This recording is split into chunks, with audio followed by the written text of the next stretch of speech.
Всем героям большой-большой привет! С вами на связи Импреза, и сегодня мы с вами будем разбирать режим, который называется Драконья башня. Сейчас я нахожусь на 30, по-моему, втором этапе сложности, да, у меня открыт. На прошлой неделе хотел уже сделать подробный обзор на эту тему, начал делать и понял, что немножко тяжеловато это, конечно, все это комментировать, параллельно играть, что-то обсуждать, поэтому перешел на более ранний этап на этой неделе. Решил вот 23-й открыть. Ну, в принципе, чтобы понять какие-то основные моменты, этого будет более чем достаточно.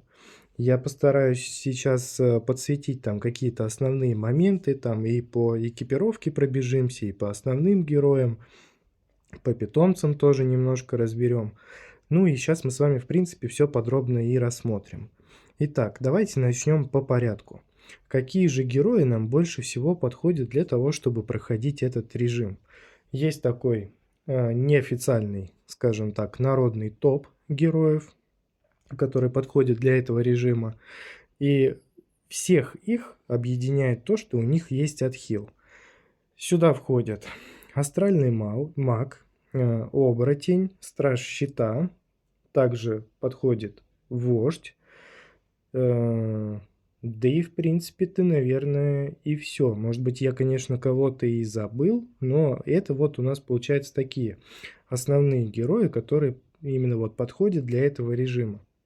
Самым лучшим, самым идеальным вариантом, на мой взгляд, является, конечно же, оборотень, потому что у него бешеный отхил, у него там и с перезарядкой проблем нету, хотя, в принципе, в этом режиме перезарядка, она особо и не играет роли, да, потому что у нас присутствует здесь кап 40%.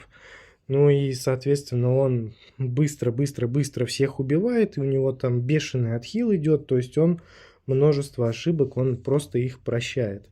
Если мы там что-то где-то упустили, не углядели и так далее. Я сейчас пока на данный момент оборотнем башню не прохожу, потому что он у меня еще пока не подготовлен к этому событию, к этому режиму точнее.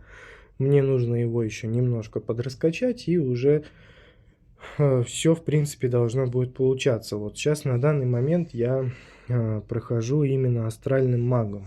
Он у меня 150 уровня, есть отхил, соответственно, в силу особенностей героя. 5 уровень кузницы, и меня вполне все устраивает. То есть он идет потихонечку, и никаких проблем это не вызывает. Также вот страж щита он вывозит там из-за того, что у него также присутствует отхил, и он в принципе со всем этим режимом справляется более-менее прекрасно. То есть, ну, какие-то моменты вас там могут в нем, конечно, не устраивать, но опять же, это лучше, чем ничего. Что еще? Ну, вождь это понятно, это своего рода имба, но самое главное это именно оборотень. Поэтому если у вас оборотень, не жалейте сил, прокачивайте его, улучшайте его, и вам будет намного-намного легче проходить этот режим. Дальше. Что еще можно сказать, пока вот не забыл. Вот столько, конечно, всяких разных интересных моментов здесь в этом режиме есть, которые стоит учитывать. И все, может быть, я и не перечислю, какие-то моменты я могу упустить, но все-таки постараюсь, конечно, все подсветить так, чтобы, в принципе, у вас там каких-либо проблем в этом плане не возникало. Но я имею в виду в прохождении этого режима. И вот... допустим, если вы знаете, что вот, ну, тяжело у вас идет, не получается. Некоторые игроки делают так. Они запускают режим каким-то вот слабым героем, собирают билд, то есть выбирают там книжки, выбирают оружие, и потом они уже переключаются на основного героя, чтобы было намного легче играть. Так, в принципе, можно делать, потому что по факту, если мы с вами зайдем вот в эту таблицу лидеров, от того, что вы здесь там находитесь на первом или на втором месте, вот тут ребята, да, из призраков, они вот первое, второе место заняли, быстренько прошли, скорее всего, в понедельник, в первые там часы, как только все это открылось, и все. И вот они вот на вершине пьедестала первое, второе место здесь вот разделяют. Вот. И как бы от этого ни горячо, ни холодно, но в статистику идет учет того, что вот 23 уровень там будет пройден у них и без смертей. Вот это, в принципе, единственный момент. Но награда за прохождение этого уровня, она не выше и не ниже. Дальше, что еще можно сказать? Немаловажно правильно подобрать экипировку и правильно подобрать питомцев. Здесь давайте остановимся на этом поподробнее. Так, кстати, можно посмотреть еще мировой, да, рейтинг, и тут мы увидим, что здесь у нас очень-очень много волков. Волков, оборотней. Вот.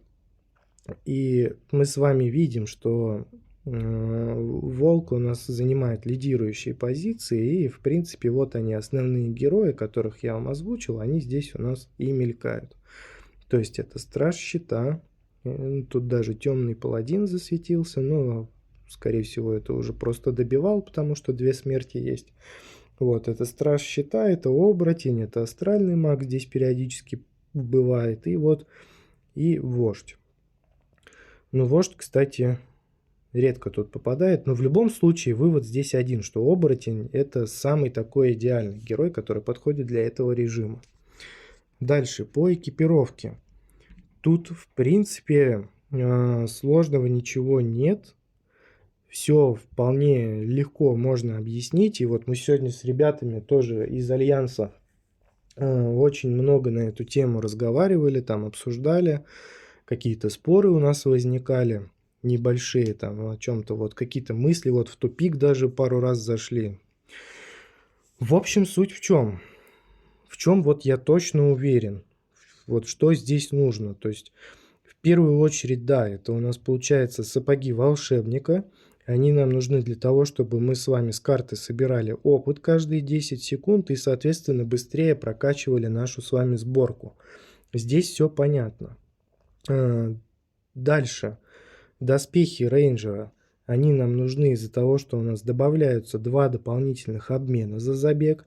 А для нас это с вами будет очень важно, особенно когда мы с вами по нашему урону и по уровню сложности, да, мы с вами идем, и вот, ну, у нас как бы впритык уже все это идет, то есть мы проходим с вами эти этажи на, скажем так, на тоненького, да, есть такое выражение, то есть которое означает, что вот еле-еле, прям тютелька в тютельку прошли, вот почти не умерли, скажем так.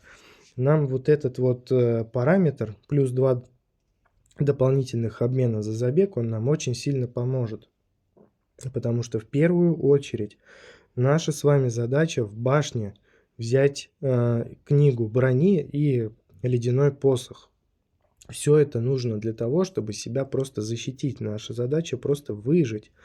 Этот режим, он похож на арену, но есть разница, которая играет в нашу с вами пользу. В башне нет ограничения по времени, то есть мы с вами должны просто продержаться и просто вот убить заданное количество врагов. Казалось бы, ничего сложного в этом нет, но наличие урона, оно здесь, конечно, тоже решает. И вот отсутствие времени для нас это огромный-огромный плюс, которым стоит пользоваться. Дальше. Вот, кстати, по поводу амулета волшебника. Он здесь, конечно, малоэффективен, от него здесь толку нет, поэтому можно, в принципе, его даже будет, кстати, сейчас поменять. Но набор рыцаря мы не рассматриваем, благородный набор мы тоже не смотрим. Здесь моментальное убийство у нас не работает, скорость передвижения также нам не поможет. Ну вот, то есть, например, с этого амулета, если мы его поставим, мы с вами выжмем только плюс 12% к скорости снарядов. Ну, для меня, для моей сборки, в принципе, это неплохо. Это можно использовать, потому что у меня уже есть определенная определенное направление, я там знаю, что я буду брать, и, конечно, я не могу сказать там, и не знаю точно, будет ли это работать потом, но это имеет место быть, но, по крайней мере, вот у нас в гильдии я никого не видел, кто играет именно через этот амулет. Обычно ребята ставят амулет изгоя, то есть они добавляют себе шанс к нанесению критического урона и повышают шанс нанесения четырехкратного урона. Так, ну и в принципе, я думаю, что можно будет это сделать сейчас, поменять, хотя я в целом от критического урона не играю.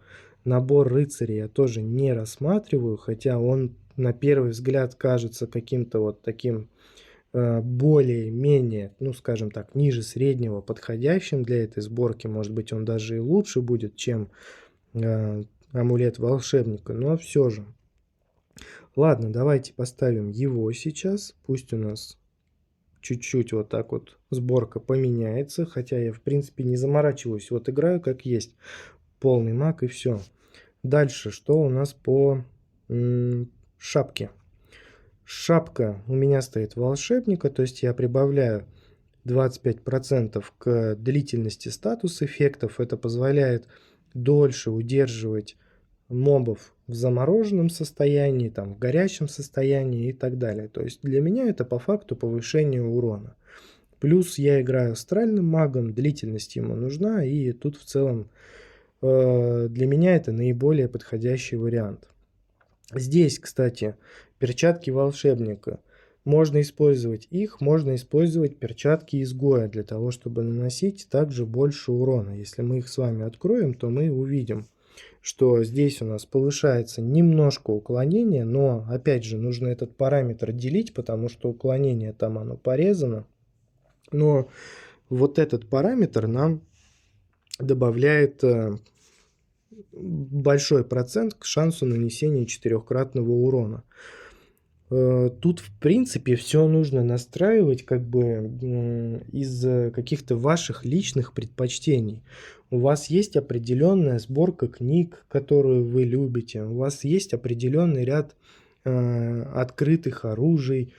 Там какие-то оружия наносят урон по горящим врагам, там какие-то оружия замораживают. То есть тут в этом плане какого-то определенного такого, знаете, ну как универсального шаблона его нет. То есть тут нужно смотреть все настолько индивидуально, поэтому в принципе как бы нельзя сказать, что тот или иной сет, который стоит именно на вашем аккаунте или на аккаунте другого какого-то игрока, нельзя сказать, что он является неправильным. То есть тут только метод проб и ошибок. И, кстати, вот, допустим, если вам настройка профиля нужна, не забывайте, вы можете всегда ко мне обратиться, мы там с вами все посмотрим, разберем, обсудим, подкорректируем, там, кузницу, снаряжение, камни, питомцев и так далее. Вот, минутка рекламы, да, отвлеклись. Я играю именно через перчатки волшебника, потому что в моей сборке присутствует именно поджигание врагов, и вот этот вот бонус в виде повышенного дополнительного урона по горящим врагам, он мне очень сильно помогает, потому что урона в башне его не хватает, урона, повторюсь уже, наверное, в миллионный раз, что урона много его не бывает, поэтому чем больше возможностей для того, чтобы усилить урон, тем лучше. И вот исходя из этого, я для себя вот этот вот параметр использую через перчатки волшебника. Ну и кольцо волшебника, здесь все просто, здесь у нас идет дополнительный урон по замороженным врагам, ну и также идет прибавка 50% к длительности статус эффектов. И в целом, я думаю, тут больше комментариев я вам не оставлю, потому что самое, наверное, важное, это именно вот этот вот блок. Это куртка, это сапоги. Сапоги собирают опыт, куртка у нас дает 2 дополнительных обмена. И по камням, здесь у меня, в принципе, также стандартный набор. Давайте откроем, посмотрим. Тут у меня продолжительность заряд ульты, но это понятно. снаряда физические и магические, уязвимость, слабость. Скорость перезарядки я довел до 40%. У меня там уже чуть больше, в принципе, этот камень, его можно и убрать. Ну, да нет, это я его сейчас, если уберу, то, конечно, у меня там поменьше будет, поэтому ладно, пусть стоит. А вот этот, кстати, можно убрать, второй, поменять на что-нибудь. Давайте его уберем, поставим. Что у нас тут есть? Да, в принципе, тут и ставить-то нечего. Ассасин здесь не работает, мародер не нужен. Взрыв, ну, редко кто его ставит. Критический урон, регенерация, ключи, урон. Можно вон урона чуть-чуть прибавить, ну. Так, ладно, давайте скорость воткнем, потому что тут, в принципе, разницы особо нет. Но скорость я еще объясню, почему я скорость тоже ставлю. Область эффектов — это тоже все понятно. Длительность эффектов и скорость. Ну, тут, конечно, у меня, видите, такое все, вот такой сыр-бор. Ну, как бы не самый лучший вариант для использования камней, но у меня есть вот эта вот болезнь, я все камни соединяю, я не могу ничего с этим сделать, потому что, ну, вот такой вот я игрок никудышный. Я их все соединяю, поэтому толком мне ставить и нечего. Ставлю все, что есть. И вот тут как бы можете согласиться, можете не согласиться. Как бы скорость перезарядки, да, ладно, понятно, там 2,8, сейчас вот сколько стало, там 40 с лишним, да, чуть-чуть, 43, все, вот скорость перезарядки, она мне уже по факту не нужна. Вот один камень я использую и все. Область эффектов нужна? Нужна, потому что мы с вами будем использовать те или иные палки, которые всяко в любом там случае они нам область эффектов будут повышать. Плюс у нас в моем конкретном случае это астральный маг, его вот эти лужи, они вот эти воронки, которые он создает, они чем больше область, тем они шире. То есть мне это нужно. Скорость снарядов. У меня вот раз, два, три, четыре камня на скорость идет. Я использую молот, и, соответственно, он крутится быстрее. Также я использую кинжал рассвета, и, соответственно, он также крутится быстрее, то есть он чаще наносит урон. Нужно? Нужно. Ну, естественно, нужно. Длительность эффектов нужна? Нужна, потому что астральный маг, потому что заморозка действует и остальные статус-эффекты, то есть тут, в принципе, все понятно. То есть, как бы вы можете в любом случае настроить там либо так, либо там все в область поставить, либо там вообще, я не знаю, может быть кто-то, кому-то урона не хватает, он урон воткнет. Ну, то есть тут надо смотреть. Главное, вот учитывайте, что вот у вас есть кап перезарядки, то есть не промахнитесь вот в этом моменте, особенно если вы играете за волка, да, потому что у него там у самого по себе вот эта перезарядка, там она, по-моему, 3 раза встречается и 30% она сокращает. Ну, могу ошибаться, это в принципе сейчас не столь важно, главное понять суть. То есть у меня вот такой вот, ну, сбалансированный набор камней. Дальше. Что у нас касается питомцев. Не туда. Заходим в питомцев. Здесь, в принципе, все достаточно просто. Нам с вами понадобится гидрозмей. Он для нас полезен в двух моментах. Первый момент — это вот этот вот, вот это его умение. Давайте, кстати, его сейчас чуть-чуть поднимем. Черепаху не будем отдавать. Так, ладно. Вот этот эффект нам нужен. То есть он каждые 2,5 секунды. Ладно, давайте своими словами. То есть он выпускает лужи. И вот эти лужи, они работают в двух направлениях. То есть первое направление — это для нас, второе направление — это для мобов. Для мобов, значит, мобы, которые попадают в эти лужи, они получают у нас 300% урона. Но если мы с вами сами туда, в эту лужу встанем, то мы будем с вами восстанавливать 0,5% от максимального значения очков здоровья в секунду. И если вы для себя заведете привычку вставать в эти лужи и находиться в них все свое, ну скажем так, свободное время во время нахождения в этом режиме в башне, это будет для вас огромным плюсом. То есть тогда, когда вы находитесь в луже, вы восстанавливаете здоровье. Лужи хилят, поэтому гидрозмей, он полезен для этого режима. И вот эта кнопка «Слияние шаров». Нажимая на эту кнопку, у нас враги замедляются, то есть это контроль, мы их не подпускаем к себе, и нам становится намного-намного легче.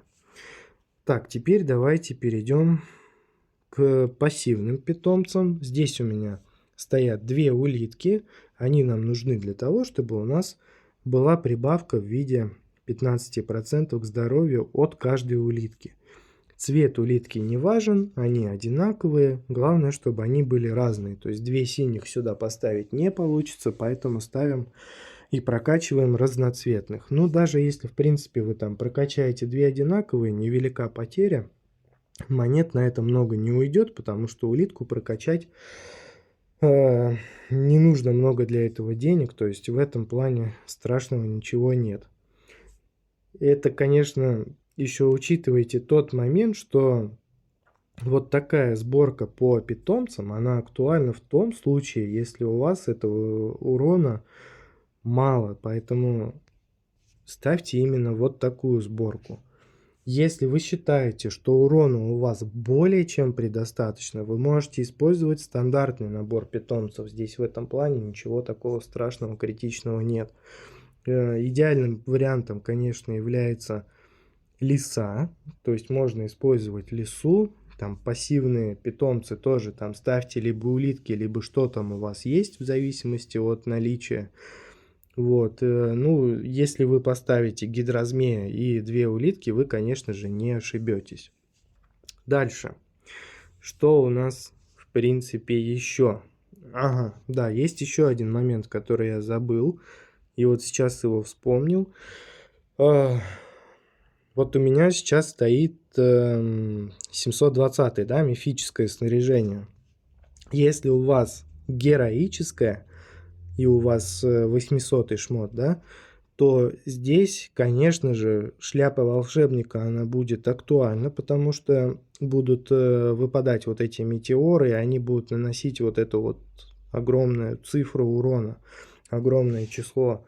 И используя героическое снаряжение, вы уже просто будете для себя выбирать, что вам больше нужно. Вот если бы, например, был бы у меня сейчас героический шмот, то у меня был бы еще выше урон по горящим врагам. Если бы это были перчатки изгоя, то урон был бы по истекающим кровью врагам. То есть допустим, если бы я играл за волка, то, естественно, бы магические перчатки волшебника я бы уже не использовал, потому что там есть кровотечение, и, соответственно, урон по истекающим кровью врагам был бы для меня профитнее, если, ну, опять же, если бы играл за волка. Здесь у нас был бы повышенный урон по элитным врагам и боссам, а элитки в башне это такая достаточно неприятная история, но там тоже можно обойтись. Ну и в целом, то есть вы бы просто вот для себя бы вы смотрели и выбирали то, что лучше вам. Антигуманист у нас в отдельной теме там пару слов написал про башню, поэтому можно там это все дело почитать. Вот, и, соответственно, я думаю, долго здесь давайте уже не будем на этом моменте останавливаться, потому что все очень индивидуально, все очень, скажем так, лично, то есть нужно все это смотреть, как это все у вас, от каких предпочтений вы играете. Так, ну и что? Ну и давайте тогда уже пойдем в этот режим. Я тут немножко попроходил, дошел до 18 этажа. Мы сейчас с вами 3 раза сбегаем, закроем этот уровень, поставим на нем галочку и заберем награды. Также давайте в обмене посмотрим, что у нас тут есть. У нас тут есть герой, есть оружие, и в этом режиме можно купить осколки для героев из особой вот этой звездной фракции. То есть на что лучше всего потратить? Ну, конечно, в первую очередь лучше всего открыть героя Минотавра, потому что у него там, по-моему, идет множительный урон. В следующую очередь стоит открыть оружие Бастион и также прокачать ему кузницу. И не стоит покупать осколки. Вот тут, конечно, спорно, потому что осколки, в принципе, вы их добудете в любом случае. Они вам будут выпадать в портале, при условии, конечно, что у вас герои эти будут открыты. Ну, вот я, например, честно скажу, да, я покупаю здесь осколки. Я покупал здесь на тыкву осколки, покупал на щелкунчика осколки, потому что, ну вот открылись они у меня, мне же нужно выпустить обзор, там, поделиться впечатлением. И чтобы его выпустить, мне же нужно открыть ульту, там, да, там, качнуть его хотя бы чуть-чуть, глобалки вот эти забрать, посмотреть, понять, как оно это все играет. Ну и, соответственно, для этого нужны осколки, чтобы поднять уровень героя. Поэтому я эти осколки брал. Ну, в принципе, я не жалею. Но в первую очередь, конечно, да, это герой и оружие.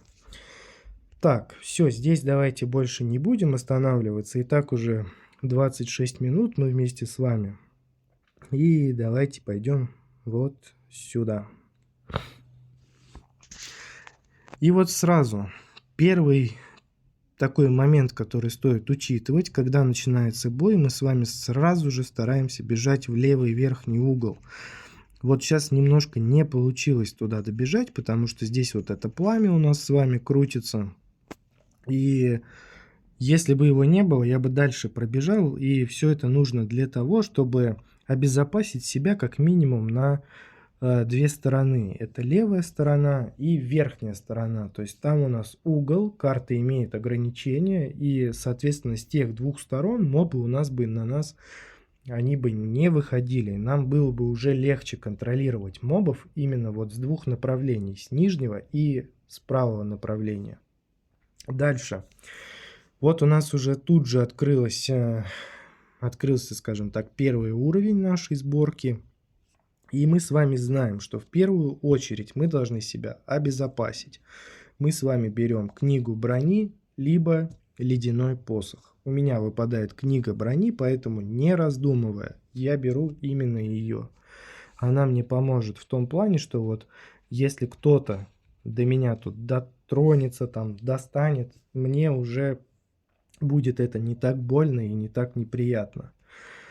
Книга удвоения, да, это неплохой вариант, но в мою сборку здесь он, по крайней мере, не вписывается. Я беру длительность, я беру книгу урона, я беру книгу области, я беру книгу скорости. Но удвоение это неплохой вариант. Вы можете использовать его, например, ну точнее ее, эту книгу вместо книги скорости, и это, возможно, будет даже более правильным. Так, снежный шар. Я его пока что избегаю, потому что он у меня не прокачанный, но в сборке он присутствует как запасной вариант. Если бы я его прокачал, то было бы неплохо.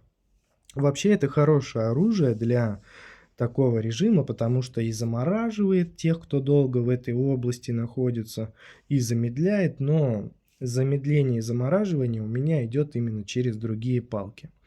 Бомба. Также неплохой вариант, но она полезна для меня тем, что в паре с книгой области она поджигает всю карту, и в силу уже начинают работать перчатки волшебника, где идет урон по горящим врагам.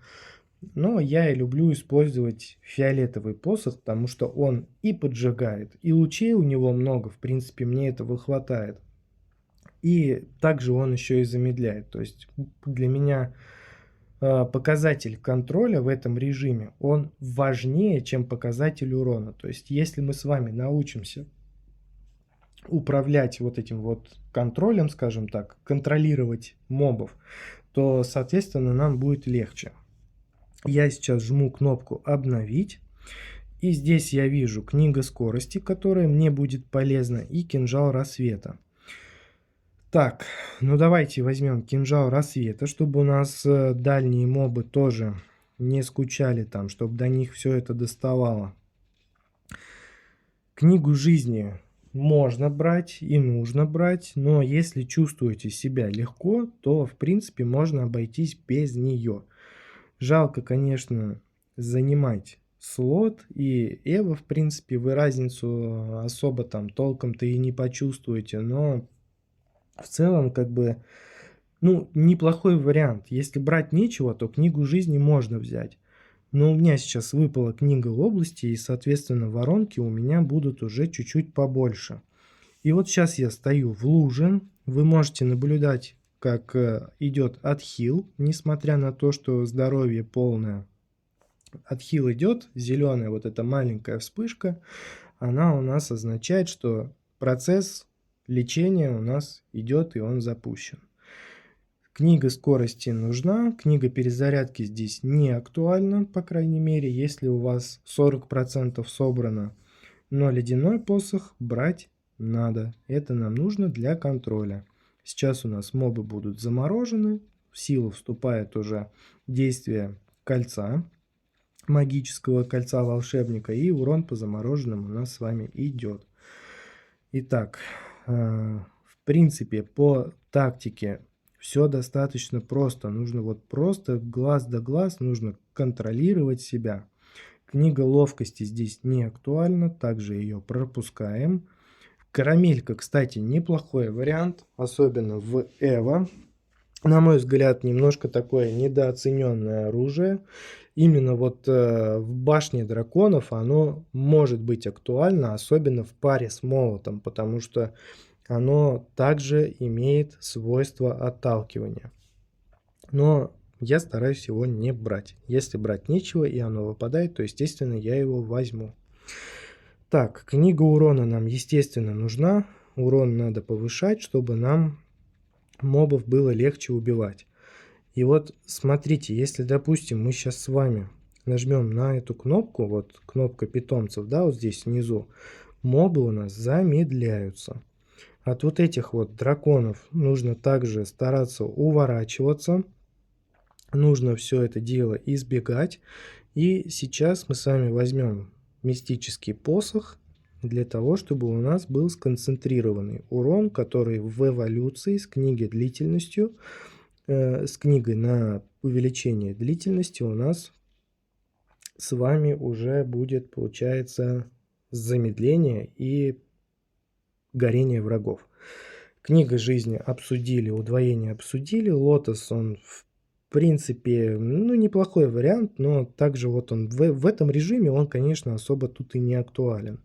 Жмем кнопку «Обновить». Берем самодельный молот. Он у нас сейчас будет всех этих врагов отталкивать. И для нас это дополнительный контроль. Все, стараемся глаз да глаз. Режим такой очень прям внимательный. Нужно все это следить, отслеживать. И, в принципе, все должно у вас получаться. Здесь нам ничего не подходит. Жмем «Обновить». Выпала книга длительности. Сейчас у нас, получается, все будет... Давайте вот так вот возьмем сундук и заберем луч смерти и Эва астрального мага. Так, и книга скорости нужна. Вот она, все, берем ее. В этот раз не пригодилась нам куртка рейнджера или пригодилась, я, конечно, не помню.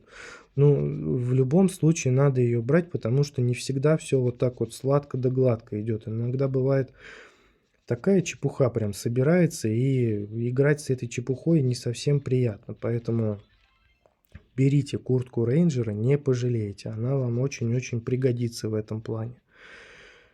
Вот, и в принципе мы с вами большую часть времени будем находиться вот примерно где-то вот здесь, вот в этом положении. Потому что в какой-то момент нас с вами будут очень сильно зажимать, и нам будет некомфортно, нам нужно будет как-то защищаться. И вот в этом плане молот, фиолетовый посох, который будет замедлять, молот будет отталкивать, ледяной посох будет замораживать.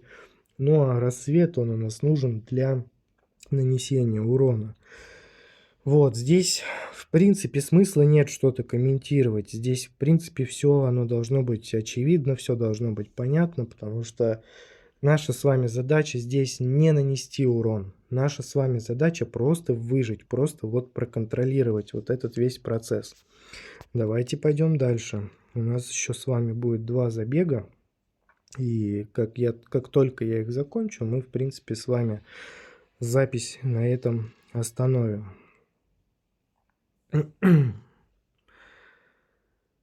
Так, не забываем сразу же бежать в этом направлении. Вот мы с вами добежали, и что мы видим? Мобы идут только справа, мобы идут только снизу. Слева и с верхней части нас с вами никто не беспокоит, никто не трогает, поэтому играем спокойненько, спокойненько собираем то, что нужно нам. Я, конечно, взял сейчас книгу длительности, но я просто знаю, что она мне будет нужна. Но в первую очередь, повторюсь опять, это нужно только брать книгу брони и книгу «Ледяная палка», потому что с ними нам будет намного легче. Здесь, в принципе, сейчас вот, конечно, проблем особо никаких нет, потому что урона для этого уровня, ну, больше, чем нужно. Вот у меня сейчас сколько там, 10 с лишним тысяч урона, и на 32 уровне я прохожу, вот 31 уровень я проходил без смертей. Там в каких-то моментах было, конечно, тяжеловато проходить, но лужи они спасают. Вот она привычка, видите? То есть я вот стою и, не задумываясь, я пытаюсь вот играть именно от нахождения в этих лужах. Стараемся уворачиваться от вот этих вот элитных мобов. Они у нас не отталкиваются, они у нас не замораживаются, поэтому их надо только, вот просто только убивать, и все, больше им ничего не нужно. Так, это нам ничего не нужно. Вот клык тоже, кстати, иногда беру, когда вот выпадает всякая ерунда. Можно взять клык. Книга скорости для того, чтобы молот у нас быстрее крутился, чаще вращался. Вот. И все было намного легче. Его возьмем. И вот, кстати, чувствуется, вот сейчас ледяного посоха нет, и это уже чувствуется, потому что мобы стараются подойти, у них, конечно, не получается. Ну вот, все, мы его с вами взяли. На всякий случай берем броню и просто стоим и все контролируем. Тут, конечно, еще вот сейчас вот нам из этого всего, не знаю, оно здесь ничего не нужно, поэтому жмем еще раз обновить. Так, и вот здесь какая ситуация, значит, у нас. Давайте возьмем, наверное, бомбы. Ну, либо, в принципе, можно взять копье Отуса, потому что поджиг у нас уже с вами есть. Да, возьмем сейчас копье Отуса, пусть оно там само по себе работает. Будем сейчас с вами играть вот так. Видите, то есть даже не всегда, несмотря на то, что книжка, ой, не книжка, а куртка рейнджера она есть, но не всегда получается собрать вот то, что обычно собираешь. Поэтому без нее никуда. Так, и остается у нас с вами 20 этаж, заключительный, последний. Ой, тут, конечно, хотелось бы, я не знаю, выпадут они здесь или нет. Наверное, не выпадут, может быть, и выпадут. Хотелось поподробнее что-то. Вот видите, вот отвлекся, остановился, все, меня тут уже чуть-чуть покусали. Так, обновим. Длительность возьмем. Сейчас сделаем ему Эва. Хотелось, конечно, поподробнее рассказать про других мобов, которые у нас тут есть. Вот эти вот летающие голубого цвета. Про них тоже хотелось рассказать. Но в 2 словах, от них уворачиваться на самом деле несложно. Особенно если есть вот эти вот препятствия, вокруг которого я сейчас бегаю. То есть там просто направление меняете. Они в них втыкаются, и можно спастись. С желтыми вот этими попрыгунчиками там тоже особо никаких проблем нет. Они хоть их и много, но больших каких-то там проблем, хлопот они не предоставляют. Поэтому у них логика такая, то что просто нужно менять направление. Вот вы бежите, вот эта красная точка летит, нужно просто поменять свое направление и постараться увернуться. Особенно если у вас есть книга брони, то там оно вообще, оно если попадает в вас, оно не ощущается это так сильно. Лучники тоже понятно, нужно просто стараться от них убегать, от их стрел. Там, если стрела попадает, тоже особо каких-то там больных вот этих эффектов их тоже нет. И что у нас там еще есть? У нас там еще есть вот эти жуки, да, которые за нами бегут, бегут, бегут, добегают до нас, и они взрываются. Но тут все просто, вот просто бегите и все. То есть тут никаких серьезных прям вот опасностей тоже от них нет. И в принципе, если он рядом с нами взрывается, там особо много урона, ну, не снесет. Сейчас уже закончим, уже добьем. Ну, жалко, конечно, что это все не выпало. Но опять же, повторюсь, можно было бы идти в 32 уровень, но большую часть времени я бы молчал, потому что нужна огромная концентрация для этого всего. Нужно быть очень внимательным, а здесь уже как-то, видите, я себя вот поспокойнее чувствую, полегче. Поэтому в этом плане здесь все легко и просто, скажем так. Сейчас мы их быстренько уже добьем и завершим этот режим. Все, этаж 20 у нас пройден. Забираем книжки, забираем монетки и выходим.